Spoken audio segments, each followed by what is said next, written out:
Alioune, revenons au Sénégal et parlons de droits humains fondamentaux que nous devrions pouvoir nous gouverner de manière plus efficace. Un droit fondamental est le droit à l'éducation.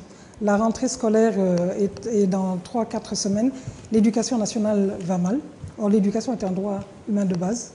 Au vu des résultats des examens, le bac, le BFM, l'entrée en 6e récemment, il y a de quoi s'inquiéter sur l'école de la République qui donne des chances et qui permet à chaque citoyen de se réaliser.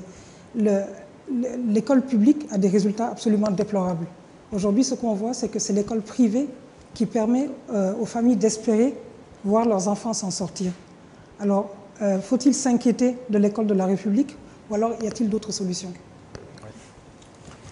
Vous savez qu'on a commencé à tuer l'école avec les programmes d'ajustement structurel. Hein, où en réalité, on supprimait tous les projets sociaux.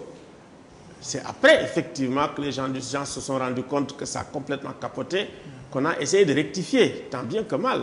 Mais la privatisation, ça a commencé avec, si vous voulez, l'école primaire, un peu les lycées, ça va aller vers les universités maintenant, parce que quand on voit les choses qui se passent aujourd'hui et la crise profonde que traverse, ce n'est pas seulement l'université de Dakar, c'est toutes les universités africaines, quand on voit. Donc, j'ai l'impression qu'il faudrait repenser le système éducatif de façon globale. Voir comment on va l'adapter à nos moyens, comment on va l'adapter à nos réalités, et comment on va l'adapter à notre culture et à notre propre histoire. Et vraiment, il y a énormément de choses à dire sur les programmes d'histoire, de géographie, etc. par rapport à la manière dont certains régimes politiques chassent d'éminentes personnalités de l'histoire du Sénégal. Qu'aujourd'hui, qu'on dise que, voilà, on va mettre Cheikh Anta Diop. Alors, il faut réfléchir sur les raisons pour lesquelles Cheikh Anta a été chassé de l'histoire du Sénégal. Et quel est le type de régime qui permet de produire une telle perversion? Et comment on va corriger? Je pense que c'est très important. Les langues nationales.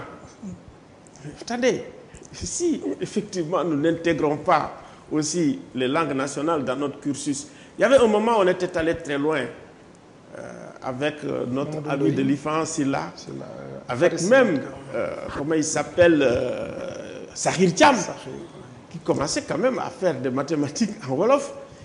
On avait commencé à avoir des journaux en Wolof, et puis on a tout rangé. Mais quand vous allez dans certains pays, ils écrivent dans leur langue nationale. Allez en Éthiopie. Oui, mais professeur, les journaux, c'est en langue nationale. Est-ce que la privatisation n'est pas enfin la solution pour l'enseignement supérieur? Non. On a déjà commencé la privatisation. Ceux qui ont les moyens, ils envoient leurs enfants dans les écoles professionnelles, ici ou ailleurs. Faut-il laisser cette tendance se confirmer? Il ne faut pas laisser la tendance se confirmer. Je vous ai donné une proposition concrète, c'est de repenser le système. Parce qu'en réalité, le système est à bout de souffle. Quand un système est à bout de souffle, on s'assoit, on discute et on trouve des moyens. Jusqu'ici, c'est des moyens très biaisés que nous avons, ou des discussions qui ne vont pas jusqu'au bout, ou des discussions avec des recommandations qui ne sont pas appliquées. Or, moi je dis une chose, hein, permettez de me le dire, la question de l'éducation, c'est une question non seulement de souveraineté nationale, mais de sécurité nationale. Dans les pays où on a totalement, où il n'y a pas d'administration, où il n'y a pas d'éducation, c'est les pays là où on a produit les Boko Haram et où on a produit au nord du Mali ce qu'on a vu au nord du Cameroun. Et quand vous regardez, c'est dans des pays énormes, avec des frontières que les gens ne peuvent pas gérer, c'est là où on a effectivement des choses. Et c'est des endroits où il n'y a pas d'administration, où il n'y a pas d'éducation. L'éducation, c'est fondamental. L'éducation, c'est une question de souveraineté. Les programmes qu'il y a dedans, ce qu'on doit y faire, ça doit être contrôlé. Des gens qui nous amènent des programmes d'éducation, de formation, d'école, il faut voir ce qu'ils mettent dedans. C'est à nous de décider ce qu'il doit y avoir dedans. Je pense qu'il y a des problèmes globaux qu'il faut discuter, qui sont des problèmes de fond. Oui, Nyanya. Moi vous disiez tout de suite que c'est ceux qui auront les moyens qui vont envoyer les enfants dans le privé. Est-ce que ce n'est pas un discours un peu... Parce que est-ce que ce n'est pas juste une hypothèse? Parce que est-ce que les gens ne font pas plus de sacrifice, imaginant que l'école publique a fait faillite, qu'ils ont les moyens. Parce que ce n'est pas que les gens qui ont les moyens qui vont dans le privé. Ça demande énormément de sacrifices. Je suis sûre qu'une frange de la population aurait préféré avoir l'école publique d'excellence avec la cherté de la vie et ne pas avoir à payer l'école privée. Une autre question, c'est que est-ce que Amnesty met autant d'énergie pour défendre ces droits-là, le droit à l'éducation, le droit à la santé, le droit à l'environnement? Est-ce que s'ils mettaient plus d'énergie, ce sera pas une meilleure manière d'anticiper? Parce que vous disiez que c'est dans les pays où il y a le moins d'éducation qu'il y a plus de problèmes, où naissent les Boko Haram, comme vous dites. Est-ce que vous avez des programmes pour défendre ces droits-là? Parce que c'est des droits fondamentaux. Nous avons un département qui défend les droits économiques, sociaux et culturels. Est-ce qu'il est aussi dynamique dans mon bureau, vous avez beaucoup de rapports sur les droits économiques, sociaux et culturels. Mais pour être franc avec vous, nous sommes beaucoup plus sur les droits civils et politiques, qui sont les droits qui sont effectivement les plus, comment dirais-je, violés.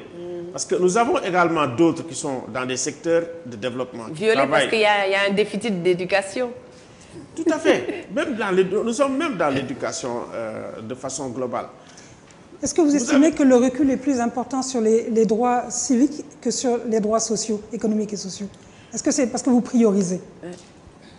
Je pense aujourd'hui qu'il faut un équilibre.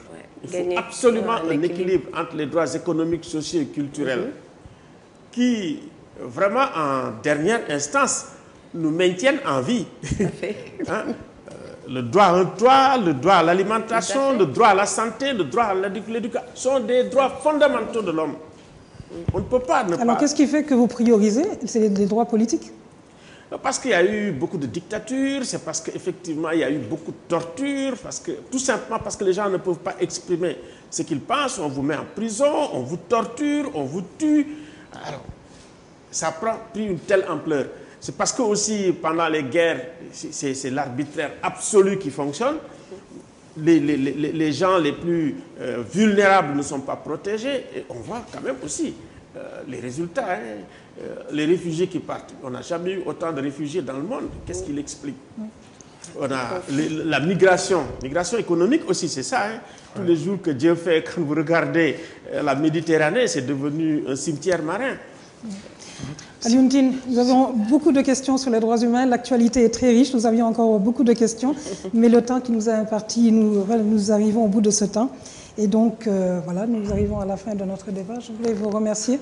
Merci. Remercier également les éditorialistes. Merci. En espérant vous avoir comme invité à nouveau. Merci. Et pouvoir parler à nouveau de l'actualité, des droits de l'homme, des droits humains. Juste après ce plateau, vous allez faire face à M. Mokhtarba, président de la Perle, un projet donc de protection du littoral pour parler de développement durable. Alors voilà, nous vous laissons avec lui. Merci. Merci.